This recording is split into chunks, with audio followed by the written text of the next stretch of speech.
Hi, this is Katie. We are at PyCon 2013, poster presentations. I'm here with Ryan Freckleton, and he is talking about ontology alignment with Python.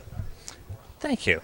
So, as you said, my poster is on ontology alignment with Python. So what is an ontology? An ontology is a formal model of part of the world. So it's like an object-oriented class hierarchy. It can describe a sales catalog. It can describe how a machine works. And in my case, it describes biomedical terms. So what genes affect what? How does a cell work? What are the symptoms of diseases? What are parts of your physiology? What's an ear? An ear is made out of cartilage and blood vessels and skin and all this other stuff.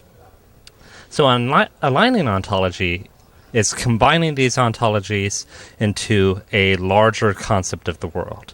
So there are very large biomedical ontologies that cover, for example, cancer or gene expression or physiology. But they're not necessarily connected together. So if I want to figure out what genes are related to what cancer, I can't do that easily. Ontology alignment is creating these connections between these separate subdomains so that you have one database or one model of the world. And I do this through Python and machine learning. I start with my ontologies. This is the mouse physiology ontology that has approximately 6,500 classes, and the gene ontology that has approximately 33,000 classes. We go over them and determine the different possible pairs by taking a Cartesian product. This is done with iter tools.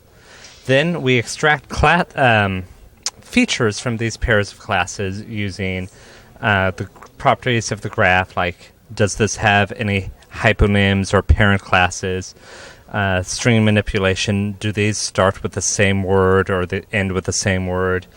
And finally, we use stuff like WordNet, which is in NLTK, which is basically a huge dictionary, or OpenPsych, which is what is known as an upper ontology, which is a model of like basic concepts, like is this an ephemeral thing or is this a physical thing? This then gets fed into scikit-learn, which is a support vector machine, and that determines whether or not these ontologies should be aligned. So whether or not we should make a connection between two concepts. Now, this, as you can imagine, takes a lot of time because between these two ontologies, there are about 210 million different pairs possible. So we need to parallelize this. So I do that using joblib, which takes the for loop to do this Cartesian product and farms it out to multiple processors. And I actually have really good success. Here is the ideal system. This is a magical system that doesn't have any types of delays. Here's the Python system I implemented. And here are a couple different academic ones that use Hadoop or Java and stuff like that.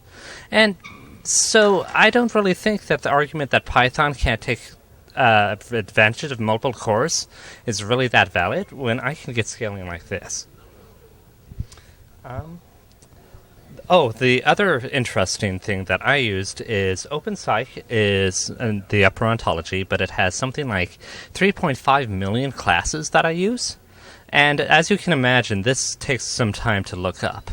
So what I do is I create a data structure that basically is a dictionary, and I use Shelf to put it on the hard drive and am able to look it up really quickly by caching it.